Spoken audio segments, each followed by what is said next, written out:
تعالوا نشوف مع بعض العظمه دي احنا عملناها ازاي. عملنا النهارده مع بعض بكيلو فراخ مفرومه. انا حطيت الصدر على ورك، يعني كان معايا ورك واحد وكان معايا الباقي صدور. تمام كده، دي من الفراخ اللي احنا خليناها الفيديو اللي فات. تمام، عملنا منها 4 وصفات. ال4 وصفات مشبعين جدا ويكفوا 4 افراد. هنشوف ازاي عملناهم يكفوا 4 افراد وطلعنا الكميه اللي معانا الحلوه ديت. هنشوف عملناهم ازاي. ده فيديو توفير التوفير. تعالوا نشوف مع بعض ونبدا ونقول بسم الله. السلام عليكم ورحمه الله وبركاته. نبدا الفيديو بالصلاه على النبي صلى الله عليه وسلم. احنا هنا معانا كميه الفراخ اللي معانا، طبعا احنا حطينا في مصفى. اي فراخ لازم نستخدمها نحطها في مصفى تصفي ميتها كويس قوي. انا حبيت اوزنها لكم على الهواء مباشر او في الفيديو يعني، عشان تشوفوا الكميه قد ايه. بس للاسف الكاميرا معايا خانتني وما كانتش جايبه الصوره كامله، فمعلش هنستحمل الفيديو الصوره مش كامله قوي، بس ان شاء الله الفيديو اللي جاي هاخد بالي. بس كل حاجه هقولها لكم بالتفصيل. هي الصوره واضحه وكل حاجه واضحه معانا، بس فرق حاجات بسيطه قوي. هنشوف مع بعض هنعمل ازاي. هنا انا جبت معايا ده كايزر. انا عايزه هنا فينو مجروش، ماشي، مش عايزه بقسماط. ده كايزر ناشف، انا مش محمصاه ولا اي حاجه، ده مجرد ان هو ناشف بس. فانا عايزه اجروشه كده، مش عايزاه يكون ايه بقسماط ولا عايزاه يكون ناعم قوي. انا عايزاه مجروش كده. جرشته وحطيته على جنب، ده انا هستخدمه في وصفه من الوصفات. وبعد كده جبت الفراخ بتاعتي، انا بس جرشته الاول في الكبه قبل ما استخدم الفراخ بتاعتي، عشان طبعا ايه هنظفر الكبه. خلاص. انا هنا حطيت البقسماط بتاعي او الفينو بتاعي اللي انا جرشته حطيته على جنب، وبعد كده هحط البهارات بتاعتي اللي استخدمها في كل الاكله. يعني ايه؟ يعني انا حطيت ملح، فلفل اسمر، توم باودر، رشه جنزبيل. ودي دي الحاجات اللي انا هستخدمها في كل الوصفات. ماشي. وبعد كده كل وصفه هحط لها نكهاتها بقى. بعد كده هفضي الفراخ بتاعتي واقسمها على 4 اجزاء، وكل جزء على حسب الكميه اللي انا عايزاه. يعني ايه؟ يعني ممكن اقسمها على جزئين، ممكن اقسمها على 3، ممكن اقسم جزء اكبر من جزء، على حسب احنا بنحب ايه اكتر في البيت. تمام. وعلى حسب كمان الجزء اللي معايا ده هيتحط له اضافات قد ايه، لان طبعا الاضافات بتزود الكميه.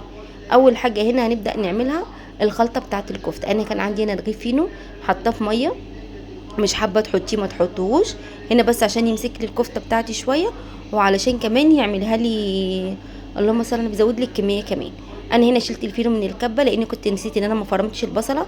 بجيب بصلايه صغيره جدا، ما بكترش البصل لاني مش مستحب البصل يكون كتير في الكفته. وحطيت حته فلفل الوان عندي من الفريزر، لو عندك فريش تمام، ما عندكيش فريش انا كان عندي في الفريزر حطيتها. وهفرمها شويه في الكبه. الكبه بتاعتي ما انا عملتيش البصل قوي زي ما انا عايزه، حطيت ربع كوبايه ميه صغيره. انا كده كده هستخدم ميه البصل ديت، فحطيت ربع كوبايه ميه صغيره ونعمت البصل بتاعي. انا عايزه البصل بتاعي يكون ناعم، ما يكونش باين في الكفته واحنا بناكلها. خلاص كده. حطيت هنا انا كنت بحط ربع كوبايه الميه. خلاص يا حبايبي. وبعد كده هصفيه عادي بالمصفى زي احنا متعودين مع بعض. هناخد التفل وهنسيب الميه دي انا هستخدمها في ايه، هنستخدمها معانا في الفيديو واحنا شغالين، هنشوف هنستخدمها في ايه. يبقى انا هنا كده بجهز وصفه وصفه في الكبه وبركنها على جنب، ما بكملش الوصفه للنهايه. خلاص. فخلينا كده مع بعض واحده واحده ونشوف بنعمل ايه. انا هنا كنت بصفي البصل بتاع الكفته عشان احطه على الكفته، وبعد كده هرجع المقادير بتاعتي كلها الكبه تاني وهرجع اكمل بقيه اضافاتي اللي انا عايزاه. خلاص. معلش هو الفيديو بتاع النهارده انا ما حبيتش ان انا ما انزلوش لما شفت ان انا الكاميرا مش جايبه الصوره بالكامل، بس بصراحه الفيديو مهم جدا وهينفعنا كلنا، فهيبقى حلو. او في وصفه جديده اول مره نعملها مع بعض هتعجبكم جدا. انا رجعت البصل اللي انا بشرات الكبه، ورجعت كمان الفينو بتاعي اللي انا كنت مصفيه من الميه تماما، واحط عليه. دي كان عندي كنت عامله كاسترد، وكنت واخده صفار البيض، وكان عندي بيض البيض في الفريزر، وانا طلعت عشان استخدمه معايا النهارده. انا لو ما عنديش ممكن عادي احط بيضه كامله، برضو على حسب كميه الفراخ اللي عندي. لو انا عندي كميه فراخ كتير عايزه تزودي الكميه بتزودي اللي انت عايزاه. يعني حابه تحطي مثلا بدل الفينو دوت برغل، حابه تحطي فول صويا، دي حاجه برضو بترجع لك انت. خلاص كده. انا حبيت احط كده رغيف فينو وقلت تمام، وفرمتها في الكب. حسيتها طريه شويه، احط لها معايا معلقه نشا. خلاص. وبعد كده هروح حطاها وحطيت رشه بيكنج باودر او كربونات اللي متوفر عندك. انا حبيت البيكنج باودر فهعملها ليه، عشان لما اجي اسوي حته الكفته ما تبقاش مكتومه معايا، تبقى حته الكفته بتاعتي هشه وحلو. الرشه دي بنحطها سواء في اللحمه او بنحطها في الفراخ. ماشي. اي رشه بسيطه قوي يعني بتاع حوالي ربع معلقه او اقل كمان. تمام كده. انا خلصت الكفته بتاعتي اللي معايا، هحطها في طبق واحطها في التلاجة تسقع شويه عبال ما اعمل بقيه الوصفات بتاعتي. هنا ده كان معايا بصل مكرمل، انا كنت مكرمله بصل وحطاه في الفريزر برضو. احنا قبل كده عملنا فيديو تخزين البصل، ساعات كتير قوي بعمل كده، بكون بعمل اكله ولا حاجه فبزود الكميه بتاعتي وبحطها في الفريزر، بتنفعني جدا. انا جايه من الشغل مش مستعجله يعني. انا في العادي باجي من الشغل وجوزي بيكون بعديه بحوالي نص ساعه، فبالتالي لازم يكون الغدا جاهز، فبكون بعمل حاجات سهله جدا على التحضير. خدت الجزء التاني بتاع الفراخ، حطيت البصل المكرمل، وخدت الجزء التاني بتاع الفراخ. انا طبعا مقسمه الفراخ بتاعتي على 4 اجزاء. خدت الجزء التاني وحطيت معاه كمان بياض بيضه. تمام كده. وهنبدا نحط بقيه المقادير بتاعتنا. هحط للبرجر حطيت رشة كاري، وحطيت كمان بابريكا مدخنة، وحطيت هنا معلقة باربيكيو صوص، دي ممكن تستغني عنها، انا حبيت دي اضافة من عندي. وحطيت رشة كربونات، وحطيت كمان معلقة اسمه ايه دوت، استنوا هفتكر لكم، اللي هو الفيجيتار. وحطيت كمان رشة 7 بهارات، من 7 بهارات اللي هي بهارات الفراخ. خلاص، اللي هي الماجي، اللي هي البودر دي بهارات الفراخ البودر. خلاص، وديتهم ضربه كده في الكبه. انا في العادي ما بحبش برضو البرجر يكون مجروش قوي، وبحب يكون في باين فيه البصل المكرمل، بيديله طعم حلو جدا. جربيها هيعجبك ان شاء الله. ما ننساش ان انا حطيت معاهم، كنت نقع معلقه فول صويا، حطيتها مع البرجر. طبعا هي ما بانتش لان الكاميرا مش جايبه الرخامه كلها كامله، بس انا كنت حاطه مع البرجر معلقه واحده بس فول صويا. حابه تزودي زودي انت، انما انا مش بحبها زياده.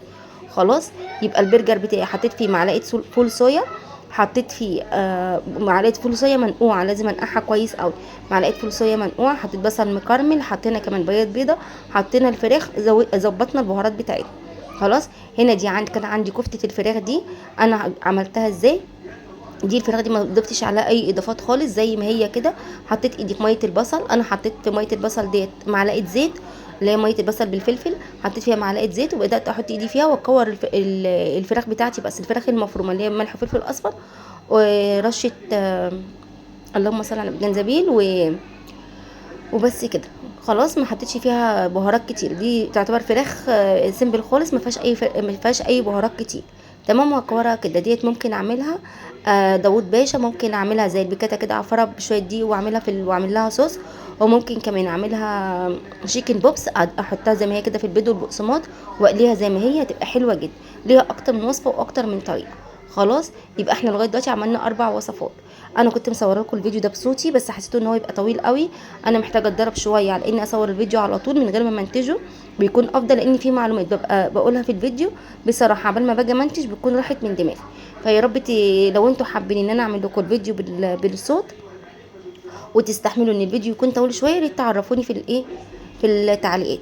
بصوا بقى، انا هنا حطيت الفراخ بتاعتي، حطيت رشه الماجي، وحطيت كمان رشه اللهم صل على النبي، دايما بنساه ده، لا اله الا الله، الفيجيتار. وحطيت كمان معايا كاري، رشه كاري. وحطيت رشه 7 بهارات. انا بحب ايه، لا، 7 بهارات دي حطيتها في البرجر وحطيتها في الكفته. خلاص، انما دي ما حطيتش. وحطيت معلقه نشا، وهقلبها كده، ما حطيتش اضافات تانية. هي بس اسمها ايه، معلقه النشا عشان تمسك لي بس معايا الفراخ. وهفردها كده في الكيس زي ما احنا شايفين، هفردها بسمك 1 سنتي. خلاص كده.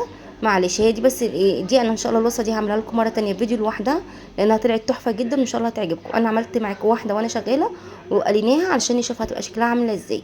بس ارجع واقول بعتذر تاني علشان الكاميرا ما كانتش جايبه الرخامه كلها. معلش، ده سوء، ده غلطه مني انا. فمعلش، انا الوصفه دي ان شاء الله هعملها لكم في فيديو قريب جدا. هنجيب برضو فراخ مفرومه وهنعملها اكتر من وصفه ونحطها في الفريزر. وزي ما احنا قلنا الوصفات دي بتكفي 4 افراد، حلوه جدا. انا كان هنا عندي ميكس جبنه موتزاريلا على رومي. انا بجيب الجبنه الرومي من عندي السوبر ماركت مفرومه لوحدها، وبجيب الجبنه الموتزاريلا لوحدها. وبحب الموتزاريلا الطبيعي، ما بيبقاش لان الطبيعي بيكون افيد بكتير قوي، احسن من الزيوت النباتيه. يا ريت تعملوا كده، الفرق بسيط جدا بس كويس عشان صحتنا وصحه اولاد. هنا باخد الفراخ بعملها، بغلفها على الجبنه والسوسيس زي ما احنا شايفين كده. بغلفها بالطريقه دي، بحط الفراخ، بفرد عليها الجبنه، وبحط فيها سوسيس، وبقى بكورها كده زي ايه، زي رغيف الفينو. خلاص، وبظبطها كده على ايديا. بدهن ايديا شويه ميه. نخلي بالنا ما نحطش الميه ام بصل بالزيت، لان انا لو حطيت الميه ام بصل بالزيت، الكفر اللي انا هحطه على الفراخ مش هيمسك. خلاص، انا لو كنت افتكرت كنت حطيت شويه ميه بصل قبل في طبق لوحدهم من غير زيت. فانما دي ما بحطش عليها الميه ام بصل، دي ببل لي ايدي ميه تحت الحنفيه، ميه عاديه خالص، عشان الفراخ تتفرد معايا وتبقى مظبوطه. وبعد كده بعمل لها كفر من الدقيق. بعد كده احطها في البيض، واحطها بعد كده في الفينو المجروش اللي انا عملته. انا هنا حطيتها في الاير فراير، حطيت رشه زيت عليها وحطها في الاير فراير تستوي عشان نشوفها واحنا شغالين. وهكمل الكميه اللي معايا. الكميه اللي معايا دي طلعت لي 4، ما شاء الله الواحده مشبعه جدا، والكفي فرد مش عايز تاني. فانا هنا عملت الكميه دي 4 وحدات، واحده سويتها معاكم في الاير فراير، واحده حطيناها فرزناها في الفريزر.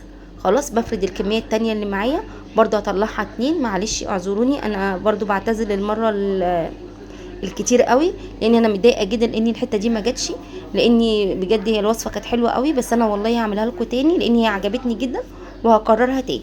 هفرد الجبنه كده في ارضيه على الفراخ على طول، وهحط السوسيس وهلفه كده، هلفها كده زي رول، وبعد كده اخدها على ايديا، اكون دهنه ايديا شويه ميه علشان ما تمسكش في ايديا، لان هي لو مسكت في ايديا تفك كلها. هدينا شويه ميه وهعملها كده بايديا زي ما احنا شايفين. حاولوا عارفين فكره الكبه بالظبط، الكبه اللبناني زيها كده. خلاص بعد كده احطها في الدقيق زي ما احنا شايفين كده، واحطها في البيض، واحطها في في البقسماط او في الفينو المجروش. تمام. وبعد كده احطها في الطبق كده نفرزها، وبعد كده نطلعها نحطها يا في الزيت يا في الاير فراير. بس انا بصراحه من ساعه ما جبت الاير فراير هي مريحاني جدا، وبتطلع لي الحاجه طعمها حلو قوي، مش بحتاج ان انا اقليها. مره على مره هتتعودي عليه. وان شاء الله الفتره اللي جايه برضو هجرب كل حاجه في الاير فراير، واشوف ايه اللي عجبني وايه اللي ما عجبنيش، واعملها معاكم فيديو باذن الله.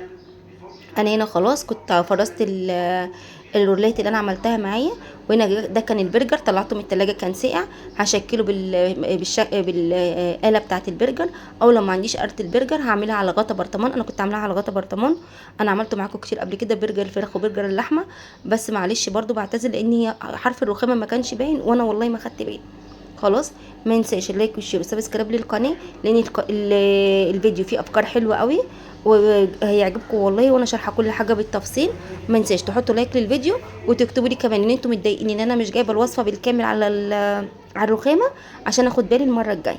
انا كده كده هاخد بالي، وان شاء الله من غير ما انتم ما تقولوا، من غير اي حاجه. انا عارفه ان دي غلطه مني، بس عشان الفيديو كان مهم ما قدرتش ان انا ما انزلهوش، لان هيفيدكم جدا، خصوصا احنا اول الشهر مع التفريزات اللي احنا بنعملها. هو تعب شويه، هو والله ولا تعب ولا حاجه، ما خدش مني وقت كبير ولا اي حاجه. يعني لو نزلت لكم الفيديو من غير من غير مونتاج هتلاقوا ما خدش وقت كبير.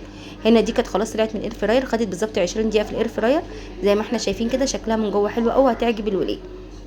حابين تعملوها حاجات صغيره، هنعملها مع بعض برضو حاجات صغيره على قد ساندوتش واحد، وهنشوفها مع بعض في الفتره اللي جايه، لان الحاجات دي بتبقى حلوه جدا لما تطلعيها من الفريزر مع فينو، مع سلطات، مع بطاطس محمره، تعملي شويه مكرونه، بتبقى حلوه جدا معاها وبتنجز جدا وبتسعد.